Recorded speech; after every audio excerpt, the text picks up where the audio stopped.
Hello, welcome back to Learn Economia. In this video, we are going to look at the fiscal policy. Fiscal policy is one of the economic policies. We have to understand that there are two types of economic policies: fiscal policies and monetary policies. Fiscal policy is the one that we are going to look at in this video.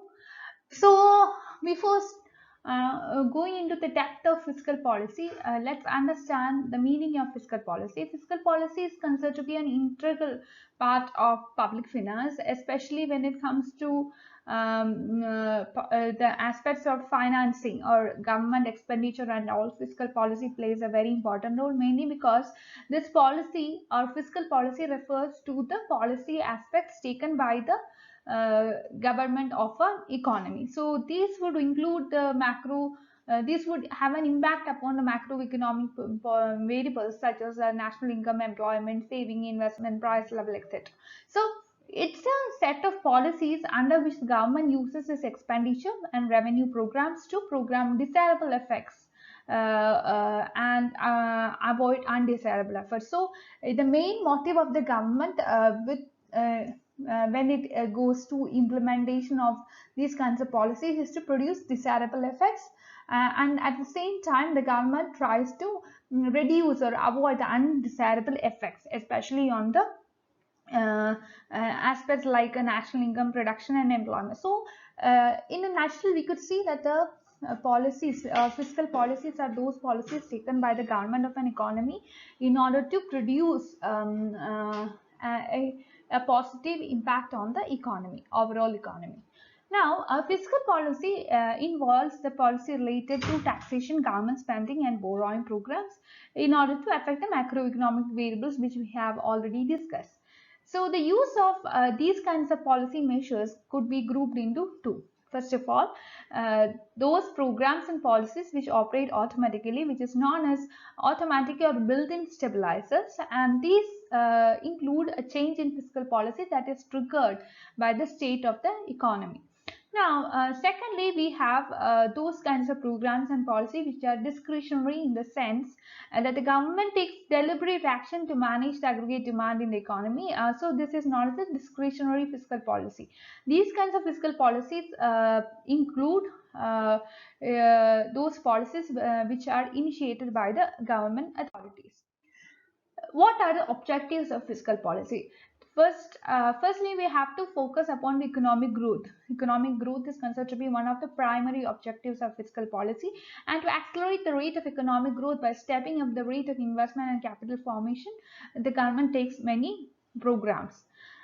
Then full employment. So this is mainly to increase the savings and discourage luxury consumption, and to allocate the existing resources to desired and priority sectors so that there would be rapid economic growth through full employment level. Now, the price stability is another important objective of fiscal policy. In order to maintain a reasonable price stability, the government can go for fiscal policy, different fiscal policies or different policies or programs. Equity and justice, in order to reduce the problems like equity, especially the problems, in order to reduce the problems like inequality associated with the distribution of income and wealth, the government can take and implement certain policy measures. So this too could be considered as one of the objectives of fiscal policies. Now we have seen the objectives of fiscal policy. Now it's important to ask a question: what are the tools through which the government achieve its motive, or what are the instruments which government uses or which the government use in order to achieve the objective of economic growth, full employment, price stability, equity, justice, etc., etc. Now, the tools of fiscal policy are mainly taxes, expenditure, public debt, and a nation's budget.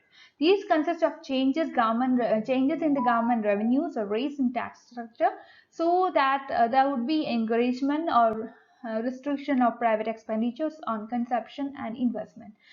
Public expenditure would include normal government expenditure, capital expenditure on public work, relief expenditure, subsidies, transfer payments, social security benefits, etc. Government expenditures are income creating, especially when the government go for income generating activities, while the taxes are primarily income reducing. Right. Now, we have to understand that the management of public debt in most of the countries has come to be an important tool of fiscal policy, and it aims to influence aggregate spending through changes in holding of liquid assets. Especially during the inflation, it is very much important to understand that fiscal policy aims at controlling excessive aggregate spending, while during the times of depression, it aims to make up the deficiency in the aggregate demand for raising the economy from depths of depression. Looking into the contra-cyclical budgetary policy, the policy of managed budgets, it implies that changing expenditure with constant tax rates or changing tax rate with constant expenditure, or a combination of both. Budget management may be used to tackle depression and inflationary situations. Deliberate attempts are made under this policy to adjust revenues, expenditures, and public debt to eliminate unemployment during depression and to achieve price stability in inflation. Counter-cyclical policy implies unbalanced budgets, and here, especially during depression and all, this involves deficit spending. To make into effectiveness, especially in order to make all these policies effective, the government may finance its deficit by borrowing from the banks. Because this is mainly done when the government sees that it's available funds. It is not enough to meet its expenditure. Okay, this is a main time. This is a main situation which makes the government to go for borrowing. And during the periods of inflation, the policy is to have a budget in the sense that what we need is a surplus budget during the times of inflation, and the government achieves the same by curtailing the government outlays. The government may partly utilize a budget surplus to retire the outstanding government debt. The belief is that surplus budget has some deflationary effect on national income, while the deficit budget tends to be expansionary. During the times of depression, when we need to increase, during the times of depression, when we need an increase in the flow of income, budget deficits are desired. So in this case, the government go for borrowing more expenditure and all, because this is to create aggregate demand. In order to increase this aggregate demand in the economy, the government goes for borrowings and increase expenditure. Conversely, during the times of inflation, when we need to check the overflow of income, surplus budgets are favored. However, following a counter-cyclical budgetary policy, this is not an easy task. Predicting a recession or an inflationary boom is actually a difficult task. Adjusting the budget to the fast-changing economic condition is still more difficult, especially when the budget is something which has got a lot of political implications, and political decisions are involved, etc. In this situation, we have to take into consideration the delays, discussion, etc., which happen as a result of the news of budget and all. So therefore, it's very important to give emphasis to the individual items of the budget in order to make it more effective as a counter-cyclical fiscal policy weapon. Now, moving to taxation policy, we have seen that taxation means that collecting tax from the people, and the structure of tax rates have to be varied in the context of condition prevailing in the economy.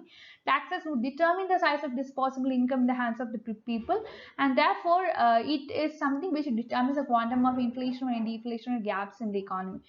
During the times of depression, tax policy has to be in such a way that it would encourage private consumption and investment, while during the times of inflation, tax policy must curtail consumption and investment.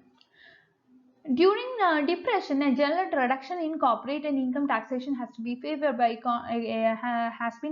by some economists like Hansen, Kaliski, Musgrave, etc. And but there are many others who express their doubts regarding the stimulating effect of taxation reliefs on investment. Mr. Kaliski expressed the view that a policy of reducing taxes for increased consumption and stimulating private investment is not a practical solution of unemployment problem, because income tax cannot be changed very often, and the government will have to involve a long-term financial policy in the sense that it has to go for a long-term fiscal policy.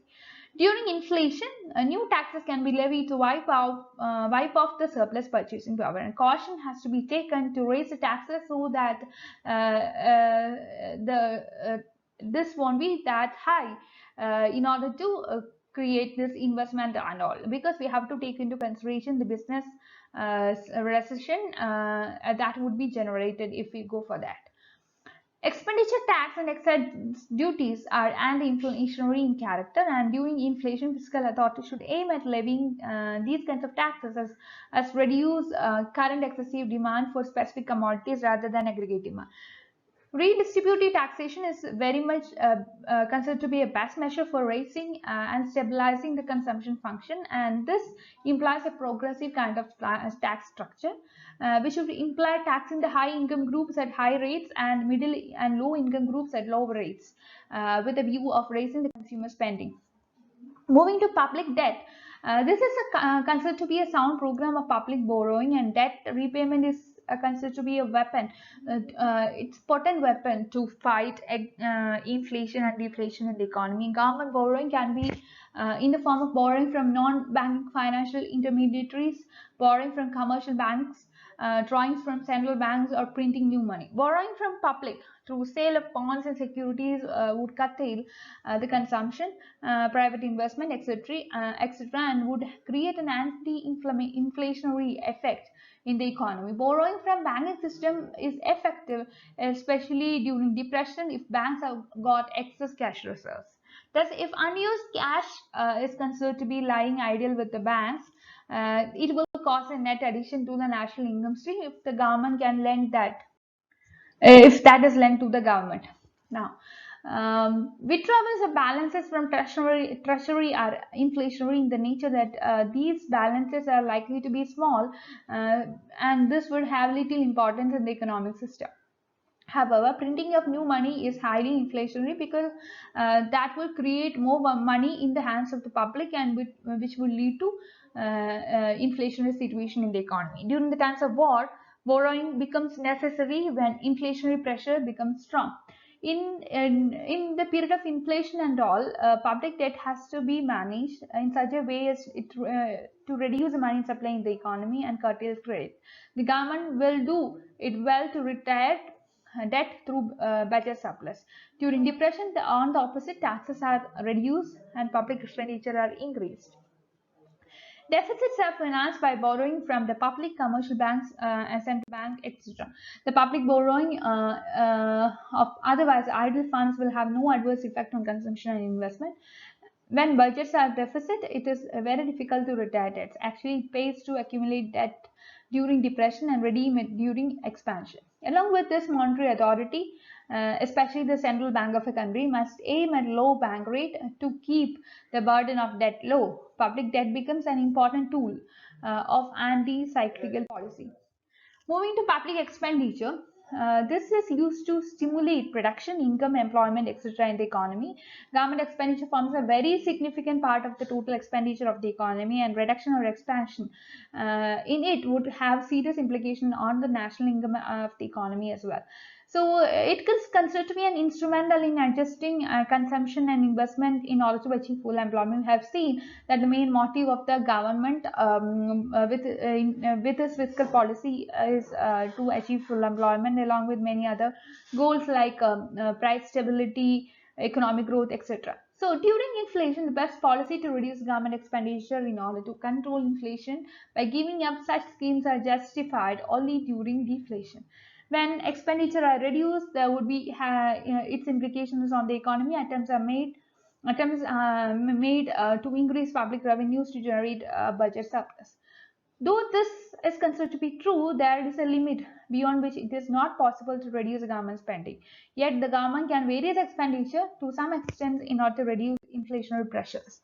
During depression, public spending assumes a great importance in the economy, and distinction is made between the concept of public spending during depression and pump priming and the compensatory spending. Pump priming means that certain volume of public spending will help to revive the economy, which will gradually reach satisfactory levels of employment and output, and this volume of spending may not be We cannot specify the limit because it depends upon the situation. Sometimes there won't be there should be more spending by the government, and sometimes it demands only less spending from the government. So the idea is that when private spending becomes deficit or or deficient, what we have to do is that there should be a lot of public pumping from part of the government. Compensatory spending, on the other hand, means that the public spending is undertaken with a clear view of compensating for the decline in private investment. The idea is that when private investment declines, public expenditure should expand. And as long as private investment is below normal, public compensatory spending should go on. These expenditure will have multiplier effects of raising the level of income, output, and employment. Compensatory public expenditure may take the forms of relief expenditure, subsidies, social insurance payments, public works, etc. Essential requisites of compensatory public spending are: it must have to take into consideration the maximum possible leverage effects.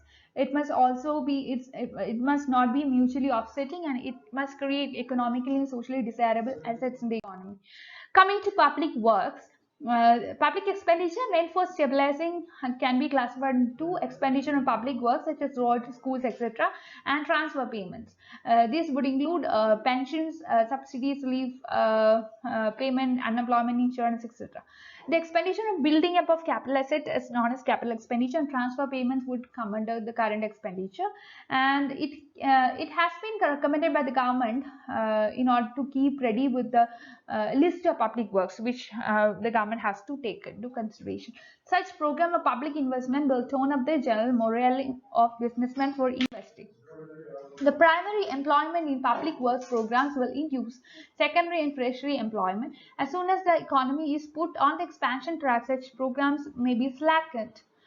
And it is unrealistic to expect that public works will fill all investment gaps of the private sector of the economy. To be genuinely effective in promoting investment during depression, public works require proper timing, proper financing, etc. Public works programs cannot be varied easily along with the trade cycle, mainly because many projects like river dams take a long time for completion and all. So you have to take all these things into consideration when you are going for public works. Again, we have to understand that certain heavy projects require long time for completion, and this too will, especially if it is done during depression and all, it will create many problems. So there are problems related to forecasting.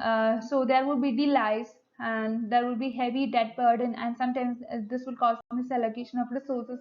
So there have been serious implications of these kinds of programs. So it is because of these kinds of limitations of public works that some economists favor a comprehensive program and social security measures. And this will not only raise consumption during depression, but also it will stabilize in the long run. If such a program of social security is financed through progressive taxation, the purpose would be better served. And the wise course would be to coordinate the programs of social security measures and public works. Coming to the built-in flexibility concept, one practical difficulty of public finance is making fiscal tools flexible. And for example, the tempo of business activity may change suddenly, manifesting itself in booms and slumps, but fiscal tools cannot be geared all at once to meet all these kinds of situations. To overcome these kinds of practical difficulties, built-in flexibility has to be ensured in the fiscal tools. A fiscal system has built-in flexibility. If change in employment in the economy brings about a marked compensating change in the government's revenues and expenditure. Unemployment insurance schemes have built-in flexibility on both the spending as well as taxing sides. As employment increases, money spent on doles is automatically reused. Okay, so just an example. Now just take into consideration the price support program, some kind of excess duties, especially those levied on luxuries and all. So in this cases, you have to understand that built-in flexibility may prove in many cases inadequate to cope with the strong deflationary or inflationary pressures. Therefore, the formula flexibility is very much required. A system of formula flexibility provides a specific changes in tax structure, and the volume of government spending is necessitated by certain clearly recognized problems in the economic activity. So it would require decision making on the part of administration, but not only this, it will require more necessary changes without any kind of delay. Execution discretion is very much important here, and these measures are required to supplement the built-in flexibility of many schemes of the government. Moving to built-in stabilizers, when you take into consideration the case of tax, transfer payments, so all these would automatically vary with the changes in income level on the basis of the belief in built-in stabilizers. Stabilizers, the term is used mainly because they operate in a manner that counteracts fluctuations in the economic activity. It is known as built-in because these come into play automatically as the income level changes. Taxes may act as stabilizing influence upon the economic system, especially when the tax structure is such that the amount of taxes collected by the government rises automatically with increase in the national income. And from stabilizing point of view, it means a slower rise in the induced consumption. If tax system is such that only the absolute amount of tax revenue, but also not only the absolute amount of tax revenue, but also the percentage of income paid in taxes increases with an increase in income, its stabilizing impact would be greater. And this would happen if the rate structure of tax system is progressive. Similarly, the various forms of transfer payments also operate in counter-cyclical fashion. Only such transfer payments have stabilizing effect that's decrease in amount when income increases and increases when income declines. For example, when employment is falling, then payments have to be unemployed automatically. This payments to the unemployed people would automatically increase. This would increase their disposable income and vice versa. It would be very much more if you presume that these kinds of stabilizers by themselves can smoothen the fluctuations in income. So that's all. Please like, share and subscribe to this channel for more videos, and you are welcome to my Telegram group and Telegram channel to discuss your doubts.